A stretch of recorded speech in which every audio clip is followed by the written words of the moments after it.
كل في صحيحه عن أبي موسى الأشعري رضي الله عنه قال قال النبي صلى الله عليه وآله وسلم. The hadith tonight, collection of both Bukhari and Muslim, narrated to us by Abu Musa al-Ash'ari.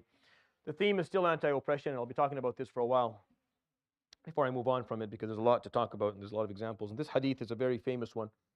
It's a very moving one as well. I think it's very appropriate for the nights and days that we are experiencing and witnessing.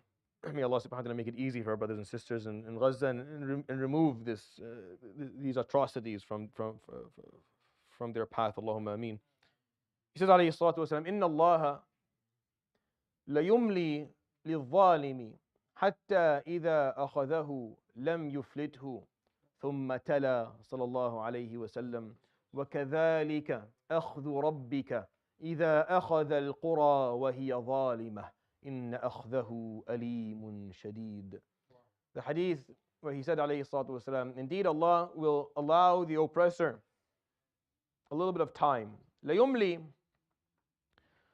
imla meaning gives someone time. We use it now for, if you go to school, you ever had imla, where they would tell you to write something down. The idea is really that they give you time to write it, like they give you, to postpone the assessment of it. Here, right? Take some time. So ليملي للظالم, he'll postpone the assessment or dealing with an oppressor. He'll give them some time. Why? Because the punishment of oppression is so severe that the moment you oppress, you get punished. You don't get a chance to actually go back and maybe fix it or repair it or correct it. And then those who are being oppressed don't have the opportunity to actually persevere, and they don't have the opportunity to reform and to repel and to move against it. And all of that is important. All these movements in the world that we live in are necessary for trials trials and tests to be real. That's a part of this. There has to be these things it's part of nature. Not to say that the oppressor is not accountable. It's the opposite. They are, but it's a part of this whole story. There's going to be those who oppress and those who are oppressed, and the oppressor will have to make their choices. The oppressed have to make their choice of how they go within. The oppressed have to make their choices as well, and everyone has to figure out how they're going to deal with this. So the Prophet ﷺ is saying, Allah subhanahu wa ta'ala grants the oppressor time. حَتَّى إِذَا أَخَذَهُ. And when the time comes for his retribution, when Allah subhanahu wa ta'ala finally decides that this oppressor's time has come, لَمْ يُفْلِتْهُ, he has nowhere to go. He will not be forgotten and he will not be forlorn, and he will be caught, and the oppressor will be taken and will be held, and they will never be able to remove themselves. Whether it happens in dunya or it happens yawm al-qiyamah, it is inevitable. It's inevitable that the oppressor will find their time, and they will find no way away from it.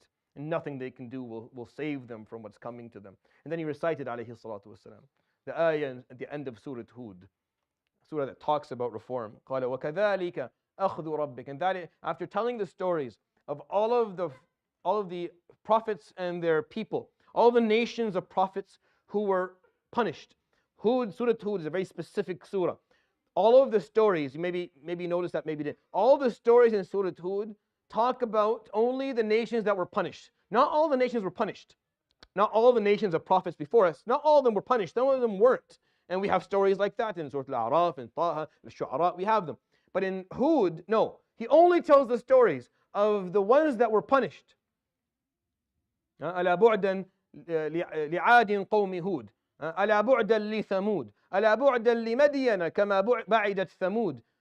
Indeed, may good rhythms for those who are for Ad and for Hud and for Ad and for Thamud and for Madian for what they did.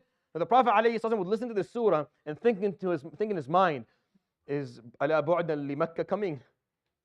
Is that in the horizon? He was always scared. ألا بعدا لقريش, is that coming to me? He doesn't want to be one of those prophets whose people or nation were punished, so he's worried.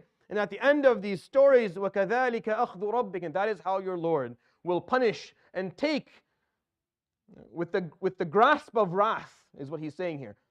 With the grasp of his wrath, he will take the villages or the towns or the nations. وَهِيَ ظَالِمَةٌ. وَكَذَلِكَ أَخْذُ رَبِّكَ إِذَا أَخَذَ الْقُرَى. Once he takes the nations, which ones? وَهِيَ ظَالِمَةٌ, once they oppress. إِنَّ أَخْذَهُ, indeed, the grasp of his wrath. Alim, it's painful. Oppressors, when they fall, it's painful to watch. It's painful. The end of those who oppress is just Even those who hate them look at it and say, it could have ended differently. I'd preferred they just cease to exist. This is painful to watch.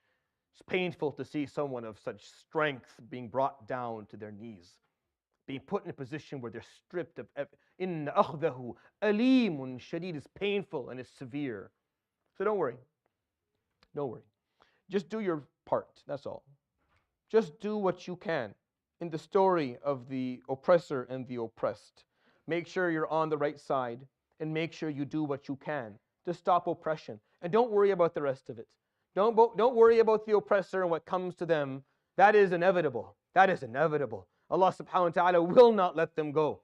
And once they are taken, they are going to be taken in a form of pain and severity that even those who despise them the most will look at it and wish that that wasn't the case because of its severity. So don't worry. Don't worry about that piece. That's in God's hands. Just see what's in yours. What's in yours? Is there something in your hands? There must be something in your hands. So do that. Just do that.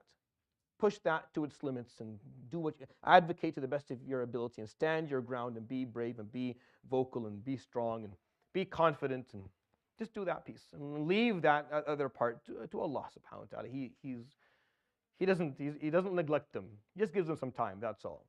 He'll take them eventually.